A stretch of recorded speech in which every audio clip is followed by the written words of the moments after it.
So you can share that with who you need or reference it as you need. Perfect. Thank you, everybody, for answering those questions. It looks like the majority of us here have not built a form yet. And feeling not super comfortable with the form builder, which is great. I'm glad you're here. And pretty mixed bag on what we want to learn. Looks a bit like a bit of everything. So I'll try to cover all of that. Awesome.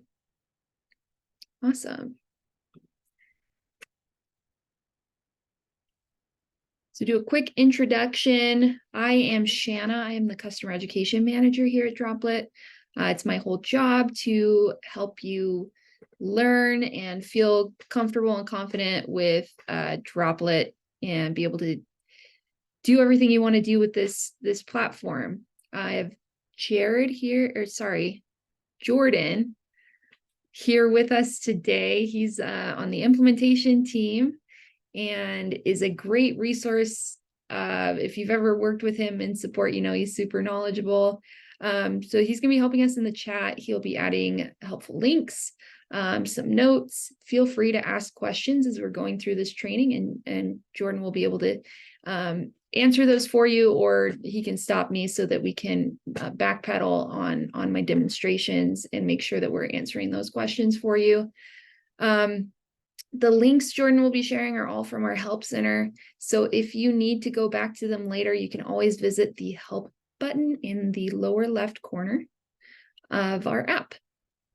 So today we will be introducing the form builder. Hopefully get a good introduction to get you feeling comfortable, at least starting the forms, and then we can support you along the way. So we're going to be learning about the layout, the workflow, all the rest. That also includes a new addition to our visual builder, which is adding notifications. We do have open office hours for our DIY form builders, and this is a great opportunity to talk with me or other implementation team members on your forms and work and practice with us to feel more comfortable in the system and then get your forms working the way you'd like them to. And so those are Monday, Wednesday, and Friday afternoons. You can register for those sessions using the link in the chat. And it's just, and again, I'll reiterate, it's another great opportunity to talk through some of the problems you're encountering in the form builder, things you want to learn.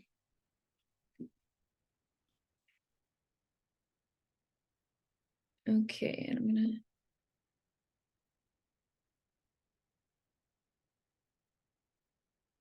Okay, we will be starting a new form and building it together as I give you an introduction of the form builder, show you where things are. But I do have a question, and I'll get to that at the end. I'll throw up another poll. We have the option when we are starting a new form to either start from scratch or from a PDF. And let me actually grab that poll right now. That way, perfect. That way you can answer as I am still talking. So if whatever is more applicable to you, if you'd like to see me start from scratch or start from the PDF, throw that answer into the poll.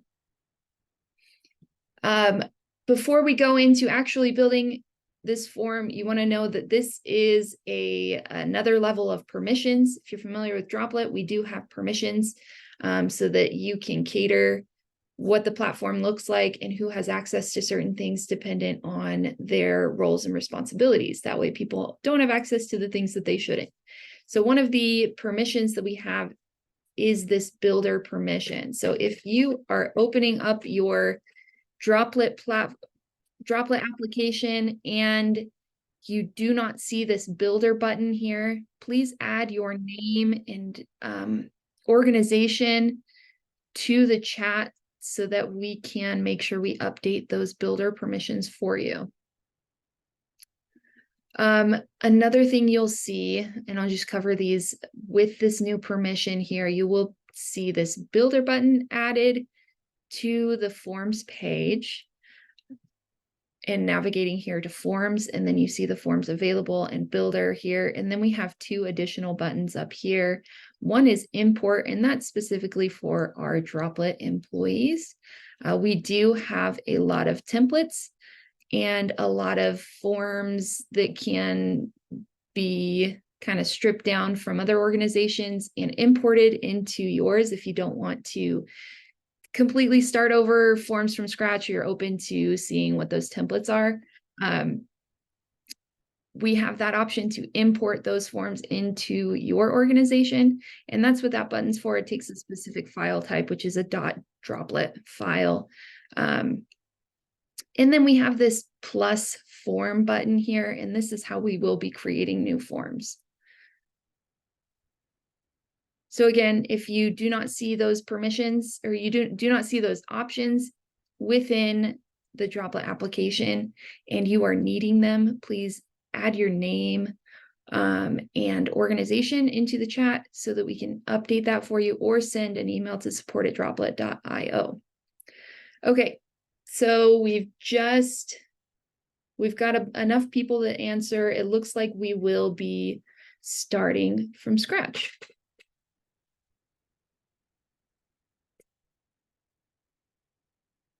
So, excuse me.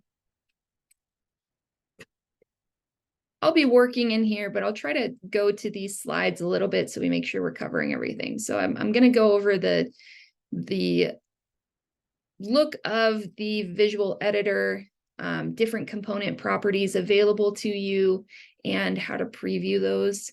So first things first, let's get started on a form. And the example that I have been doing, because it involves a lot of different types of fields, is like a job application. So I'm going to call this Droplet Community Schools application. That's the name of the form. The description is just an application for new prospect employees. And here you can see the option to either to generate from a PDF if you wanted to do that. If you select this and hit create form, it will ask you for that PDF or image as you're going through it. The other options here is the sign in required to view form. It's basically adding a layer of authentication to the URL that hosts your form. So in order for people to utilize that form, they would have to sign in to Droplet.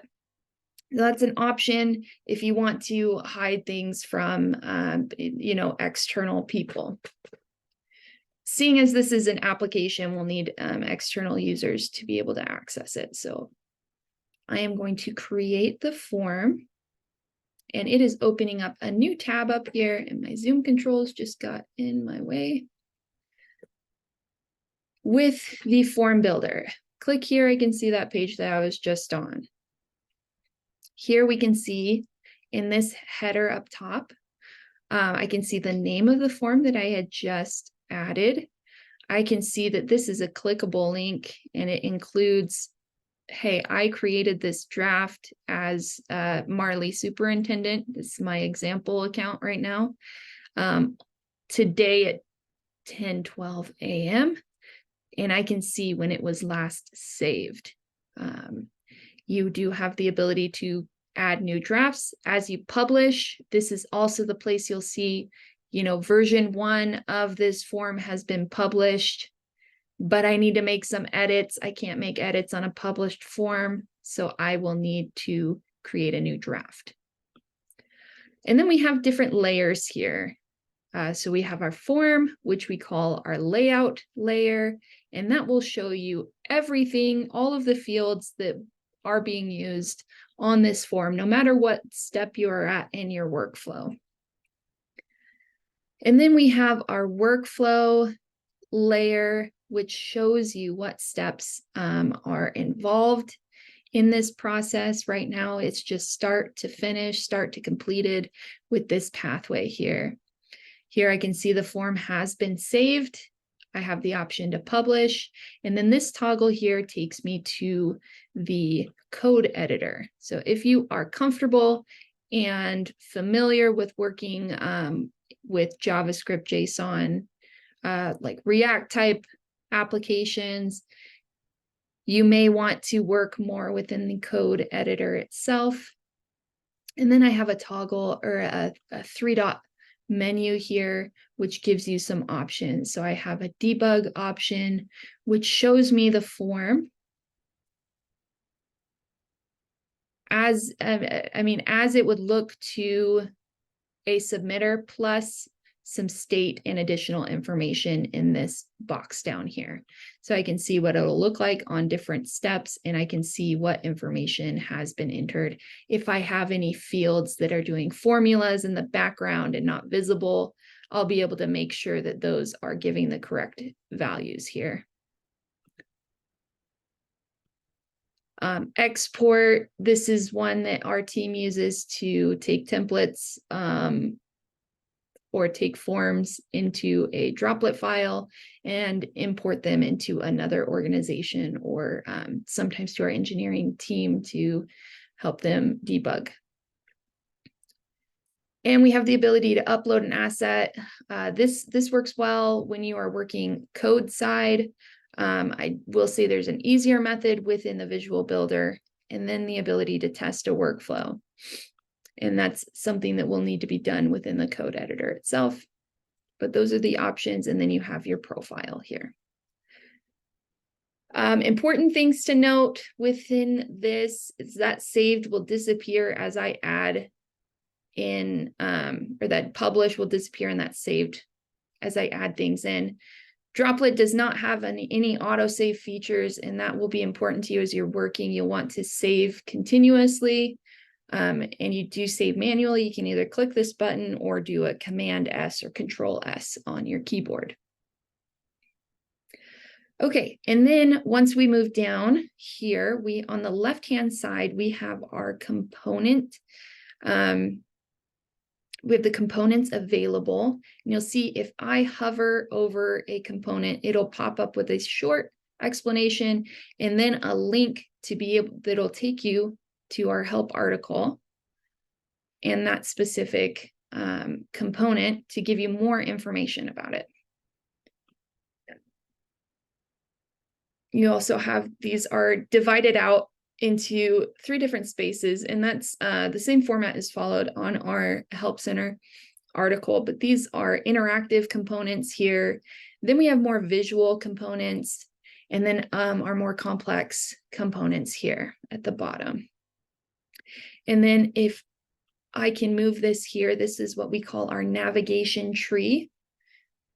Every time each line creates a new section when you are working within the Visual Builder, but I do have the ability to, if I want to only put things into one section, I can move components around within this navigation builder itself. You can also easily, if you have like a very long, extensive form, you can scroll through here to make sure that you're seeing those things. And you can see that it is giving the label as the descriptive label here as well. That will help you navigate through your form. And then this area here is what we call our canvas. This is where you are adding components to, you're making it look the way that you would want your layout of the form to look. And on the right-hand side is our properties panel. This will look different depending on the component you are using. For input components, which is probably our most popular, most used field, you have a lot of different properties available to you. So this label is what you will see above the field itself. And in the example that I am using, I'm creating a school application. So I want the submitter's name, email, and I want their phone number. So I'll change that label. The canvas we consider to be separated by what we call columns. This width, there are 12 columns. So if you click 12, that'll span the entire width of the form itself, and you can adjust how that looks here. We can change the validation requirements here very simply to either be required or optional. If I toggle this off, it will now be optional. It won't require people to input a value here in order to submit. If it is required and you try to submit, it will show red and it'll require a value inside that field. Input settings, again, this will be different depending on what component you are using, but you can change the type here to either be text, email, or number. And then within text itself, you can change the formatting, which is called mask. So I can change the formatting to some of these preset options, or I can create a custom one, which uses regex or regex, however you say it. And you may want to reach out to support@droplet.io if you're not familiar with that, to help you set up that custom formatting. But this time I just want a phone number as the mask. I can toggle on this guide.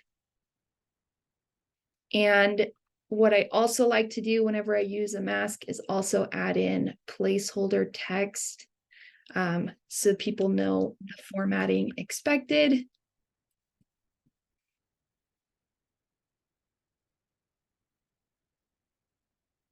So now you can see that shows up inside the field, but it will go away, and I can show you in the debug view once somebody starts to type in, and it'll just format for you. Real quick, when you get a chance, there are a couple people that would like to see how to put a link into a formatted text component. Yeah, great question. Let's do that right now. So here, people know the formatted text component. It's just being able to add or edit text however you would like. So here is an example of how to add a link to a formatted text component. And what you'll want to do, I'm just going to use this link because it's available to me. I'm pasting that in there, and I can highlight that as a link 2 different ways. So you can add that there and change the text. Let me save that, make sure it works. And I did not do that properly. So let me actually, instead of pasting it in there, I'm going to add a link.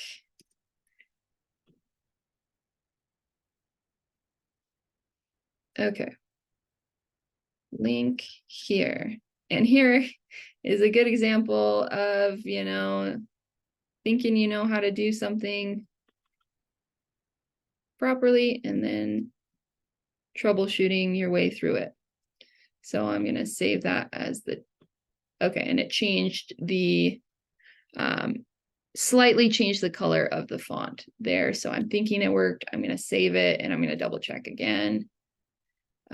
And I click that link, and it opens up the same. I mean, maybe I should have done a different link so that you can see that it went to a different place, but it was reloading. Did that answer your question? I'll just add on a side note that the color of the link here text will reflect the overall color of your form. So see how the submit button is black in this case. If you were to change the overall color of the form, that would also change the color of that link. Good call out. And the best way to change the color is to select off of any of the inputs or sections here, and then you'll see the form properties itself. And here I can change it. So if I wanted it to be red, like Jordan was saying, that will change the link color. Awesome. Okay, so we can go through other components here.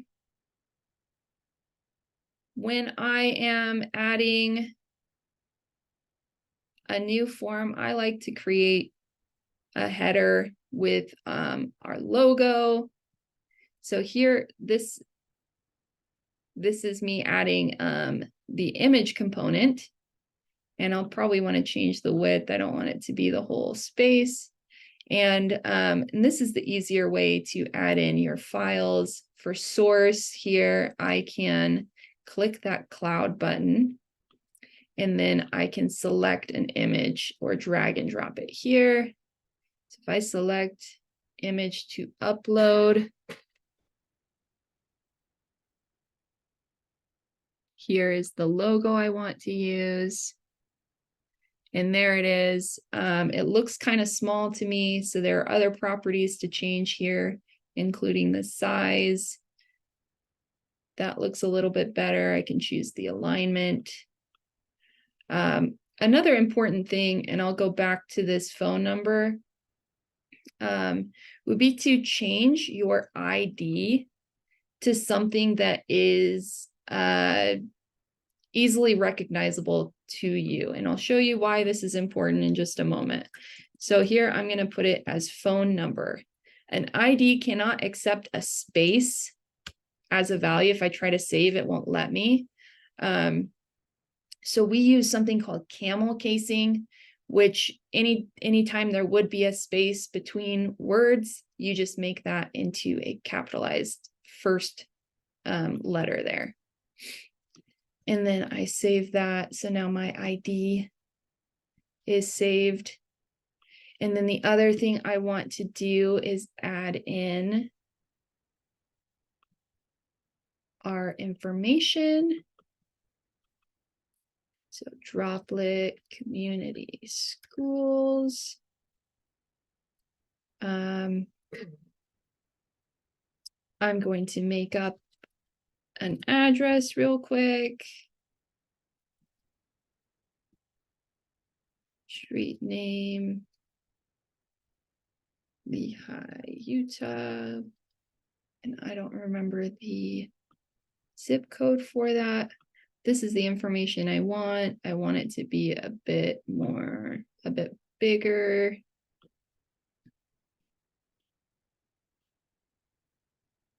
So I need to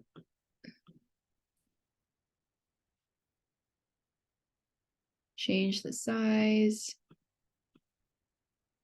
Maybe I want to change the style to actually be a header.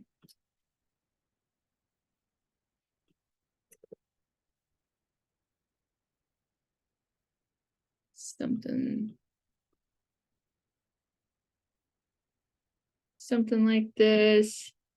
But I want it all to be aligned in the center.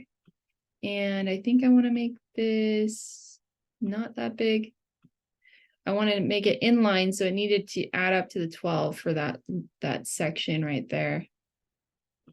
That looks okay to me. Not great. I can mess with that later, but not during your time. And I want to add a divider here. Change the color.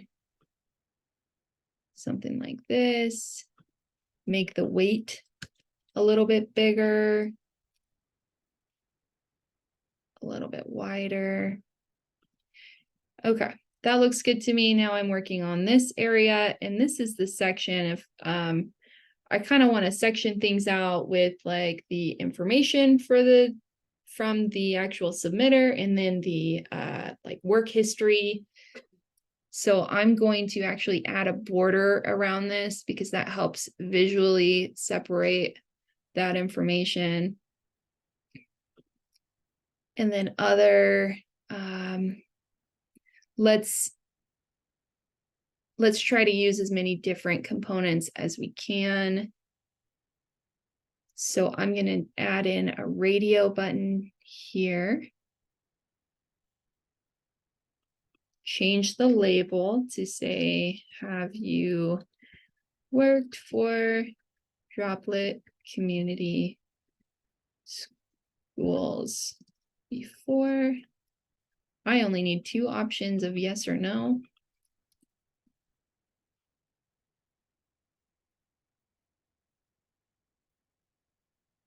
And here you can see I am doing either horizontal or vertical. Like the look of that one a little bit better. And I need to change the ID to something I will understand. So that would be, we'll call it worked before. And I'm constantly saving. And now I want to add a field. But this one I only want to be visible if the answer is yes. So I'm going to show you briefly how to do that. So if they have worked for Droplet Community Schools before, I would like them to answer when.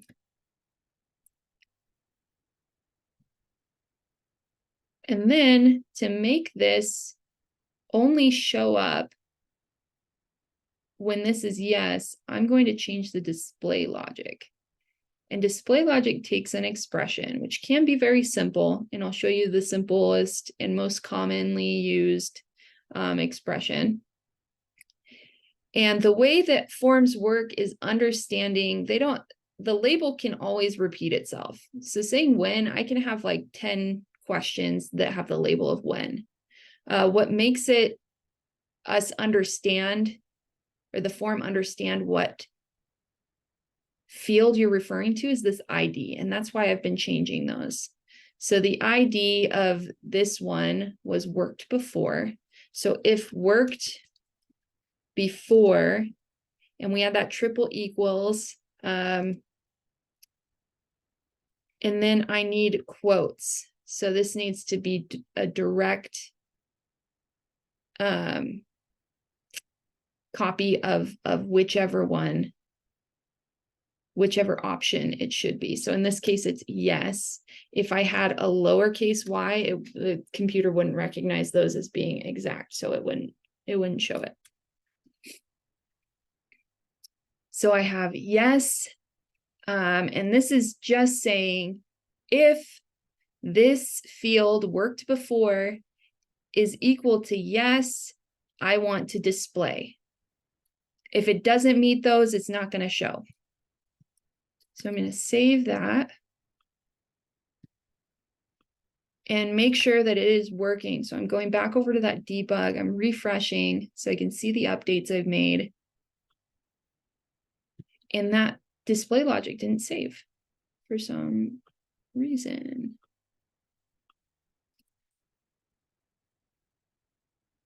That's okay. I went back and saved. Now it's gone. If I select no, it's still not there. If I select yes, then that will pop up. Okay. Other things I want to do. So I'm going to add in,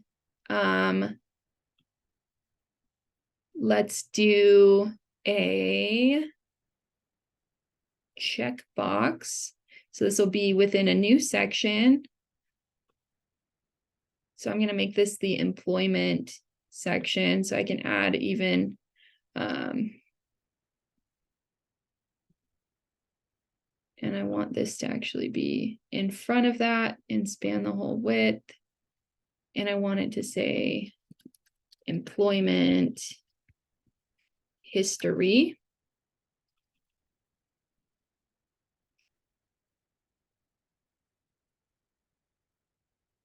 Bold, I want it.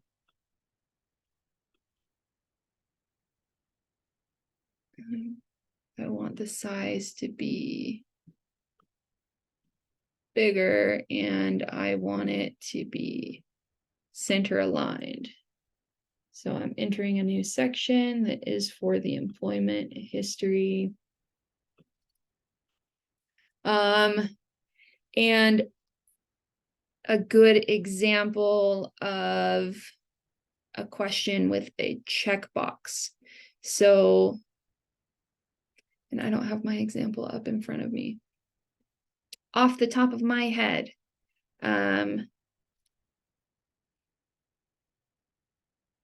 please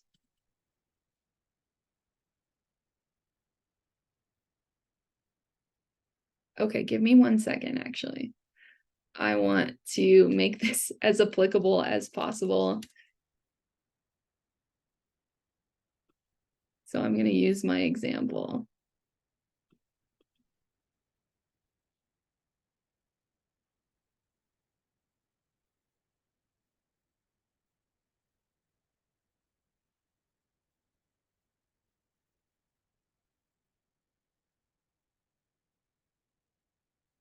Okay, so if you can see this, here's my example, application information here.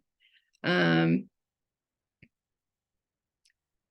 don't see a good use of a checkbox. So I probably don't need that. And to be able to delete it, I had it highlighted and I select that trash can button. Now, if I want to make this more true, I can put desired position. Let's do this one. Here, add in your education. And now I want to add in probably a table. This table got moved into a different section and I didn't want that.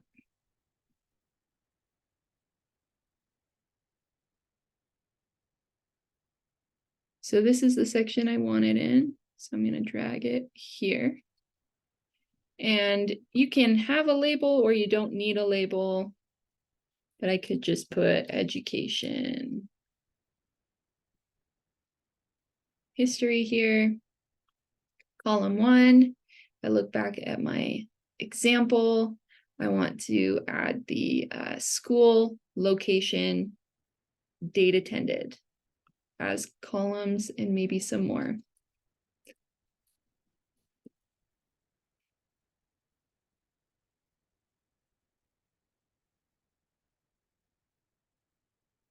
School, location,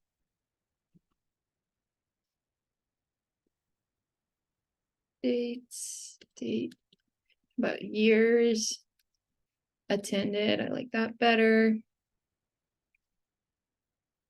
I want to add a column for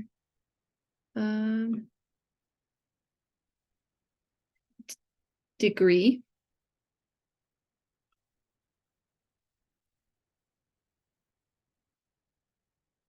I think that's applicable to high school as well. Some other properties that I can change if I only want it to show one row, so people aren't expecting to enter in multiple things, I can change it to one row. I can set there to be a limit to how many rows that they can add. I can make it so that they can't delete rows, or they can. Having that toggled means that they are able to delete any rows, can add any hints or tooltips to the table itself. And then within each of these columns, you can see there are separate properties. So if a common example might be timesheets, people use a lot of columns for those, or a lot of tables for timesheets, and you can change the type of input that is to be a number or a date or time. So for timesheets, you might want it to be the time or the date on one, times on another. I can make these fixed if I wanted to just supply some information or information in one column and expect them to fill out the rest. Put in all of my values, those should be in the rows, and I can use formulas if I need to make calculations. And again, you can do formatting for those inputs as well. And I want to change the IDs on each of these, because if I need to reference this information any later, I want to be able to understand what that is.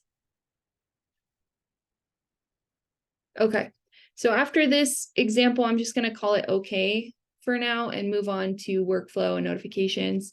I'm going to add like a couple signatures and things along the way to kind of show workflow and how that works.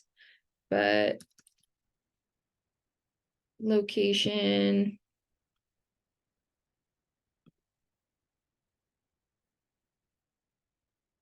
Where's attended?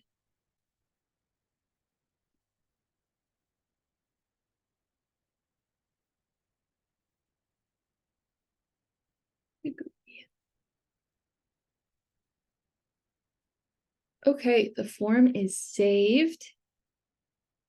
I have the fields that I want at this point because I don't want to waste all your time just adding in stuff when I've already shown you a few examples. There's another important one that I do want to add that we use in forms all the time. It's the signature component. I always put it at an 8. I'm going to change this to be submitter signature. So I'll probably have multiple. And then a lot of times we need a date when we sign things. We have an awesome field down here. It's in our more complex category, but it is a timestamp. And so whenever this becomes visible, it'll show you when it became visible. So that'll rely on that display logic again. So I'm gonna say submitter sig date here. That's what I will understand it as. I want to change it to a 4, so it kind of takes up that whole area. And then the last thing I want to do is change the logic so it's only showing once somebody adds a signature. And we have a lot of helpers, and those will show up in the help documents that we have for you, so you don't have to just remember these on your own. They are listed there for you. So this is not blank. Submitter signature. So once it's not blank, that field that we've said, then this will show up.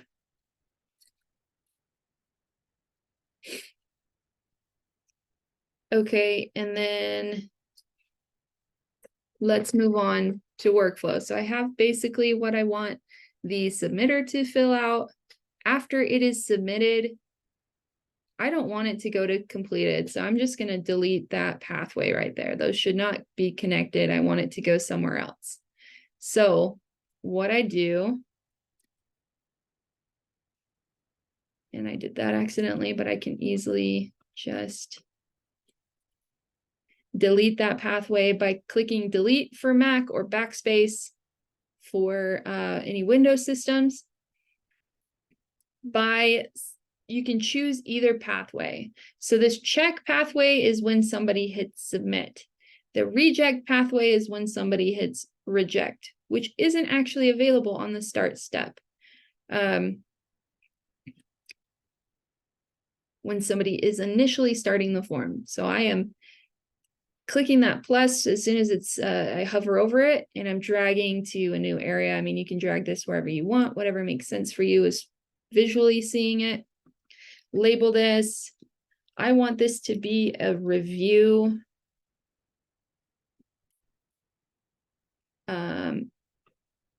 Let's call it initial review. And I can either assign it here, or I can open up this details panel, and that will give you more information on the workflow itself. So every time a form moves into a new workflow steps are basically a new set of actions that need to be taken on the form. In this case, it's going to be reviewed, and probably somebody's going to add notes for whoever is determining if this is a good applicant or rejecting it, whatever they're doing. I can determine what those actions are, and it will be assigned to one individual. We can't do multiple assignments in Droplet at this time. So it will be assigned to one person, which I'm determining is Erin HR. Falls within her responsibilities to review this application This step condition, that tells you, hey, right now it's saying this step always runs. So every time it comes here, it's going to run. If you wanted to set up any conditions saying like, oh, it should actually only go here if, somebody answered yes to having, or if somebody answered no to having worked here before. I want them to only review it when they have never worked at Droplet before. Just as an example, then I would put in a step condition that it'll come here and see if it meets that condition. If it does, it'll stay. If not, it'll skip to the next step. This is also the place you'll see what your transitions are. There's a great explanation here on transitions, but essentially it's these little pathways. I can set up multiple. They can go to any step that I want. If it has the option to go to 2 different places, you set up conditions that determine, when will it go to step 2 and when will it go to completed. And then when you open up that details view, you'll be able to see what pathways are possible when it's submitted, what pathways are possible when it's rejected. And the other thing you'll do within this details view is set up notifications. Every time the form moves to a new workflow step, an email will be sent to whoever it's assigned to. And that email is defaulted to look like this, but you can change it. So you say new submission awaiting your review. That doesn't say exactly what I want this person to know when they get that email. I want it to say new application for review. And then here are some merge fields. So it'll give you the recipient's first name, which is Aaron here. Whoever initiated it, submitted. And here I want to say an application that is awaiting your review. And that's good enough for me. I can include any information from the form itself into this. So if there are values that I wanted this to be known within the notification itself, I use what is called string interpolation, and that is hashtags, 2 hashtags, and then the field ID. So again, this is where that's important. So I could say, just because this one's in my head, the worked before ID, it'll tell me yes or no there. And I can say this applicant, and it doesn't work well in this example, has answered blank to having worked at Droplet before. And that's a quick introduction to what we call string interpolation, but it'll replace these hashtags and the field ID with the actual value that they put in, either yes or no in this case. I can save that. So that is the notification that is sent when it's assigned to somebody. You also have the option to add notifications to anyone. It could be anyone involved in the workflow. It could be the submitter. It could be an external person that needs to know this. So I can add and then choose when it should be triggered. So within the form moves into an initial review workflow step. When it's entered in or when it's leaving, I can add in a notification to whoever I determine. You can select people who are already have accounts added within your organization. You can do dynamic, which means based on this answer to this field, I want it to send to these people. That's something you'll need to set up within your form. You can send it to the submitter, or you can select someone else and just enter their full name and email there. And you have the same options for the notification emails as you do this assignment email. So you can put whatever subject line meets your needs, add in merge fields that make sense to you, and then the body of the email. And then you'll probably want to always add this link, which will give them a link to the form's submission so they can see the form and click in there. But I Shannon, don't, while you're yeah. on the subject of merge field, Jared asked a great question, which was, is it possible to preview to make sure that the hashtag references worked? And I could be wrong, but can't you kind of achieve the same thing with the merge field, which might eliminate the possibility of like doing a typo when you're putting in the ID, or is that? Yeah, I mean, good question. It's looking like a merge field right now that I saved it. But merge fields are pretty limited to the form and submission information and not necessarily the fields on the form itself. So these are the only merge fields available to you, and I would recommend using those over string interpolation if you can. But if you want to include information from the fields of the form itself, you'll want to use that string interpolation. And you bring up a good point. We always, always, always recommend testing your form with a few like dummy submissions to make sure things are looking and behaving the way that you want them to. And that would be a good thing to look at, is the notification emails. Are they saying the things that you want them to? So paying attention to that when you are testing out your form is great. So good call out there.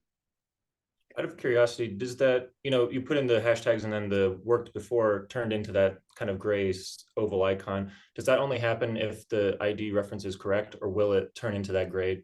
Like, could you maybe take off the E and just see? Because I don't know, to be honest. Yeah, I mean, let's test it out. Whoa. I'm going to refresh because I didn't want it to delete that information. I don't know how I did that. So I'm working in here. Is Chrissy still on? No. Jordan, can you make note of that to tell Chrissy or engineering this a weird bug? But Okay. so if I do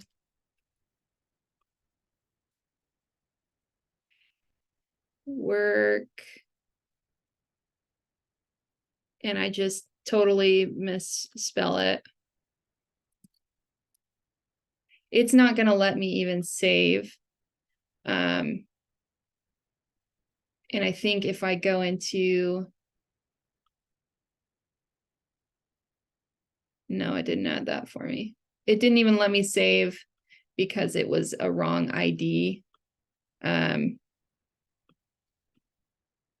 So I think yes. I think the answer is yes, Jordan, to that.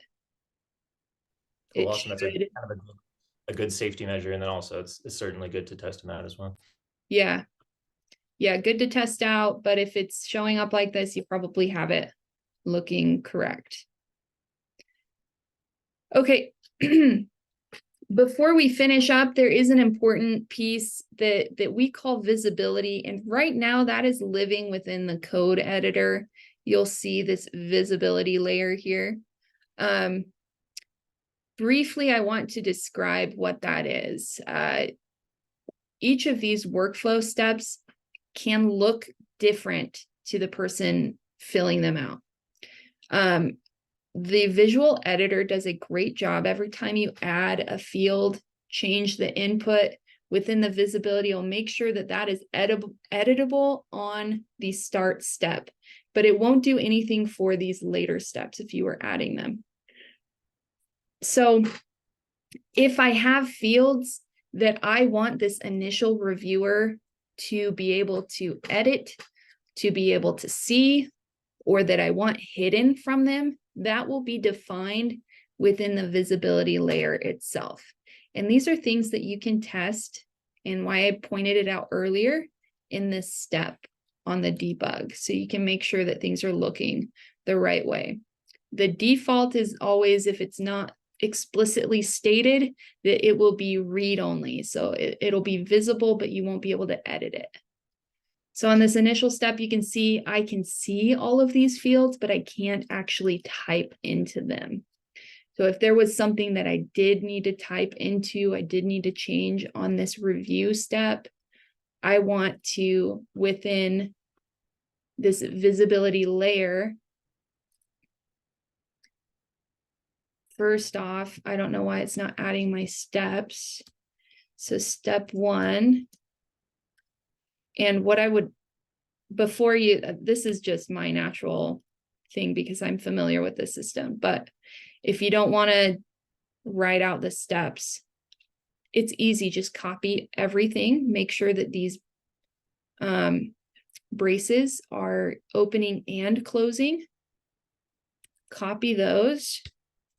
And I'm going to paste it, but I'm going to rename this step 1.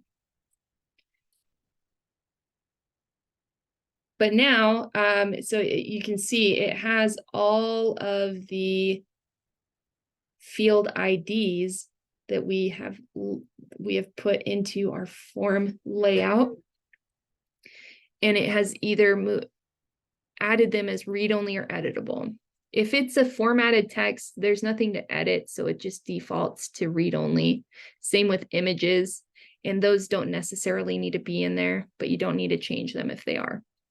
I don't want them to be able to edit these submitted by name or submitted by email, so I'm going to delete those because the default is to see it, but not edit. But I also, I actually wanted to add a field, and you can figure that out. That would be like a notes or comments section.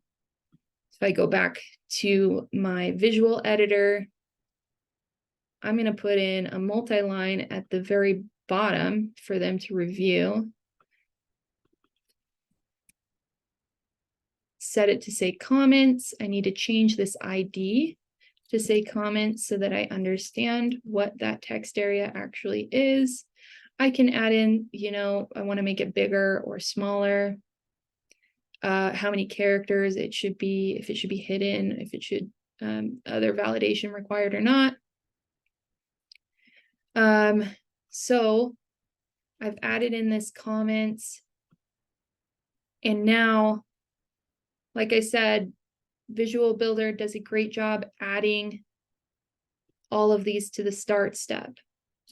So that comments has already been added. I want it to be on step 1. I want it to be editable. I don't want the person who's filling out the form initially to be able to see it at all. So I want to change this to say hidden.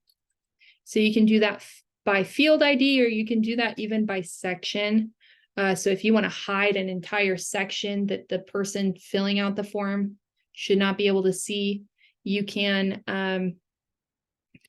let me show you. So here's the section where the comments are. I can rename this section ID to be HR comments, save it. Now HR comments is here. I want it to be hidden. Sections can be hidden or read only. So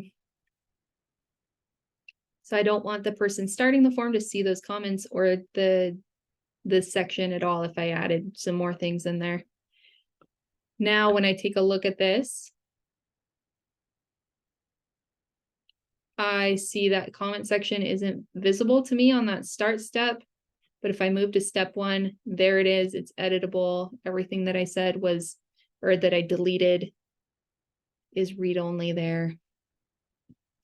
And that's very, very briefly and very quickly how to kind of work all of the different layers and get the form working the way you want it to on each step. There's a lot more that we can go into, and we do offer open office hours. I said this at the beginning. I'm going to highlight it because I think it's super awesome to get one-on-one time with an implementer to learn and to work through any issues that you encounter as you are building out your forms. Let's see. This question in the chat. Test workflow option. I'm not clear on how to utilize that and in what scenarios would be better than using the debug option. Yeah, great question. So the test workflow option is something that will be you can utilize that within the code editor, and it's to ensure that your your form is moving through workflow steps as you intended it to. So if there are conditions, it should move to, step 1, but assigned to this person because of this information in the form. You put in all of your test data here. And what I typically do is I fill out, what scenario I want to test. I put all that information within the debug view. Yeah, I can just quickly put in a couple things here. And then I'm going to copy everything. If there's information that you need to fill out on different steps, go through those different steps too, and then copy all of your data here and put that into this test bracket. Save it. And that's when you'll test your workflow, and it puts you into this coding environment that will tell you if you hide some things here. So I click on the form and submissions, it'll tell me who it's assigned to, and that's what I'm checking. It's assigned to the right person. It did the right thing when I moved it forward. So that's what that test workflow is for. Debug helps you see the layout, and if I click submit here, what things are required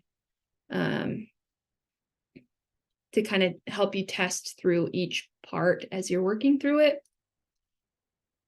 And then debug, or the test workflow, helps you make sure that it's assigning to the correct people. Great questions.